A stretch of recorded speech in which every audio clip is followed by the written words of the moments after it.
Ready for a deep dive into pure comfort food. We're talking about the one and only pasty. The pasty, it might seem simple, but it's really a window into like centuries of history and culture. Yeah, exactly. It's got it all, from disputed origins to, get this, even connections to Shakespeare. And we found all this just from the Wikipedia article on pasty. It really shows you, doesn't it? The most everyday things, they can have the most amazing stories behind them. So true. So before we get carried away, let's start with the basics. What exactly are we talking about when we say pasty? Well, at its heart, a pasty is a baked pastry, filled with stuff that hasn't been cooked yet, usually meat and vegetables all wrapped up in this D-shaped crust, kind of crimped at the edges, like a portable pot pie, if you will. And that portability was key, right? Especially for those miners who depended on pasties for a good meal. Absolutely, yeah. Think about it. Miners, underground, warming their pasties on shovels over a candle. It's like the perfect image, isn't it? That crust, it kept the filling warm for hours. And believe me, those miners needed that. Long, hard work down in the mines. Makes you appreciate the genius of a simple pasty, right? But speaking of origins, where did this ingenious food come from? I know our Wikipedia article mentioned some debate, Devon or Cornwall. Ah, yes, the age-old question. While the Cornish pasty is definitely the most famous, history, it isn't so clear-cut. Both regions, they're very passionate about their pasties. Though, funnily enough, the earliest record we have is actually from Plymouth, in Devon, 1509. No way. Plymouth older than Cornwall? I always thought Cornwall was the pasty place. Oh, they're definitely known for it now. But that little detail from Plymouth, it gives Devon some bragging rights in this food rivalry. We've got to be careful, though. Both sides are really proud of their pasty heritage. Oh, for sure. No pasty wars here. But it's interesting, isn't it, how food history can surprise you like that? Definitely. It's not always a straight line, more like a pretzel, full of tasty twists and turns. Speaking of tasty, I do want to hear more about the Cornish pasty. The article mentioned it's considered official now. It is. After a 9-year campaign, can you believe that? The Cornish Pasty Association got it protected geographical indication status from the European Commission back in 2011. 9 years. They weren't messing around. Not at all. What this means is that only pasties made in Cornwall, following very specific rules, can be called Cornish pasties. Wow. So there are rules. What exactly makes a Cornish pasty Cornish? Well, first off, that D shape is a must, crimped on one side, no exceptions. And then the filling, beef, swede, or turnip, some call it, potato, onion, and just salt and pepper for seasoning. So no extra veggies, no fancy spices. Nope, not if you're calling it a real Cornish pasty. And all these rules, they caused a bit of a stir. Producers outside Cornwall, some weren't happy, while others thought it was great, protecting tradition and all that. It's like the champagne of pasties. All official and protected. I can see why people had strong feelings. Oh, absolutely. And speaking of tradition, there's a whole other side to the pasty. Folklore and superstition. Remember those knockers we talked about? The spirits people believed lived in the mines. Right. The ones who'd supposedly help the miners find ore. Well, the story goes that miners would leave a bite of their pasty for the knockers. A little thank you, for keeping them safe. Right. It's amazing. So I'm really curious about these regional pasty variations we touched on. We've got our official Cornish pasty, but what about the others? The article mentioned a Lancashire pasty. What's the deal with that one? Oh, the Lancashire pasty. A bit of a rebel, you could say. Yeah. Very similar to the Cornish, but it's got something the Cornish pasty would never have. Carrots. Carrots in a pasty. Whoa.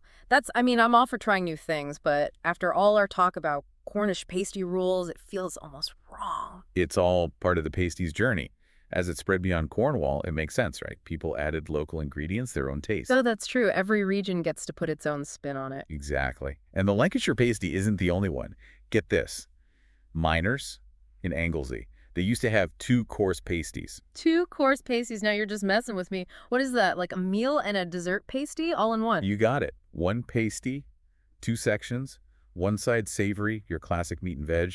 The other side sweet, like a whole meal deal, but in a pasty. That is some next level pasty thinking right there. Talk about convenient. They were all the rage with the miners back in the 19th century, apparently.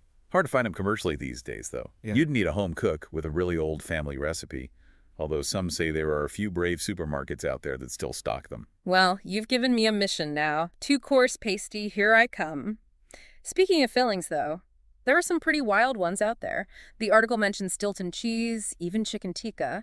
Have you come across any really unusual ones in your pasty Oh, travels? for sure. People get so creative. Personally, I'm a sucker for a good cheese and onion. But the wildest, I think it was a lobster and champagne pasty. Lobster and champagne. Wow. Talk about fancy. From humble miner's food to something fit for a king. It's amazing, isn't it? Yeah. It's not just about the filling. Even the shape of the pasty can get people going. Remember those crimping styles? Oh, yeah. The great crimp debate. Side crimp versus top crimp. Isn't that supposed to be the difference between a Devon pasty and a Cornish one? That's what they say, yeah. Cornish pasty, crimped on the side. Devon pasty, crimp on top. Regional pride, I guess. A way to tell them apart. Well, hey, when you've been arguing about the origins of a food for centuries, you gotta find something. But seriously, is there any real difference besides the crimp, or is it just a friendly rivalry thing? Well, some people say the crimp placement actually affects how strong the pasty is. Like the side crimp, they say it makes a tighter seal, less likely to spill open down a mine shaft. Which, let's be honest, is pretty important. Those miners needed their food to stay put. But hang on, those strict Cornish pasty rules, those include the side crimp, right? Oh yeah, definitely. That protected geographical indication, it specifically mentions the side crimp.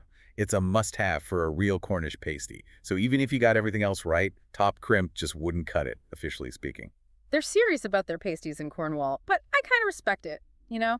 Sticking to tradition, it's obvious how much the pasty means to them. Absolutely. And it's not just the people who make them either. Pasties are a huge part of Cornish culture in general. And Devonian culture, too, of course. But you're right, we've talked about the miners, the myths, even that great quote about the devil staying away from Cornwall because of the pasties. That's one of my favorites. It just goes to show you the pasty, it might be simple, but it's got this universal appeal.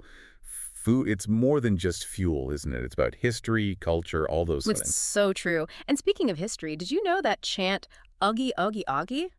Turns out it's got Cornish roots. No kidding, that's amazing. Yeah. It's often used in celebrations now, but apparently it comes from the Cornish word for pasty. Hogan. They say the ball maidens, the women at the mines, would shout, Oggy, Oggy, Oggy, when the pasties were ready, and the miners would yell back, Oi, Oi, Oi. I love that little pasty call and response. How cool. Right. It's just amazing how deeply connected the pasty is to Cornish life. It's not just food, it's like a symbol of community, celebration, all of that. And speaking of celebrations, what about those giant pasty parades they have in Cornwall? Wait, seriously? A whole parade with a giant pasty? That's incredible. They do. It's quite a sight.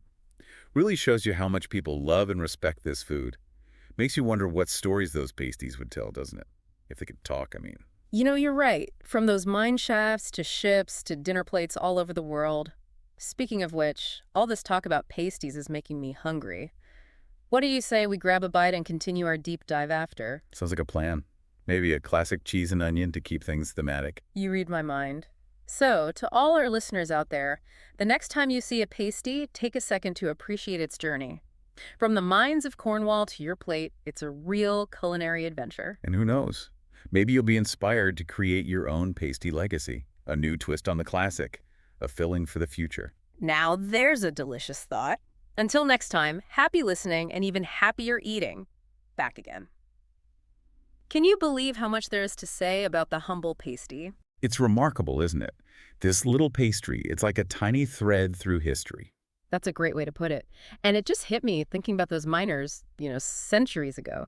Every time we eat a pasty, it's like we're connected to them, to their hard work, their ingenuity. It's true. It's like this tangible piece of the past, a reminder that even something as simple as food can carry so much history and culture with it. And speaking of carrying, the pasties really traveled. From Cornwall all the way to Australia, America, South Africa. It makes you wonder what's next for the pasty. What do you think? Any guesses? Who knows? The future of the pasty, right? Maybe we'll see even wilder variations, fusion pasties, who knows? Or what about, like, a deconstructed pasty? A deconstructed pasty. Now, that's something I'd have to see. But hey, anything's possible. Food trends come and go. But the pasty, it's got staying power. It's practical, it's comforting, and it's rooted in tradition, like comfort food. Absolutely. Yeah. In this crazy world, we all need a little comfort, right? And the pasty, it's adaptable. It can be whatever you need it to be. It's got a bright future, I think. I agree. You know what? All this talk has made me hungry. Time for me to track down a pasty. Same here. Maybe a nice classic cheese and onion. My favorite. So, to wrap things up for our listeners, next time you bite into a pasty, remember it's more than just a meal. It's a journey through time from the minds of Cornwall all the way to you. And who knows, maybe you'll even be inspired to create your own pasty legacy. Now that is something to chew on. Until next time, thanks for listening and happy eating.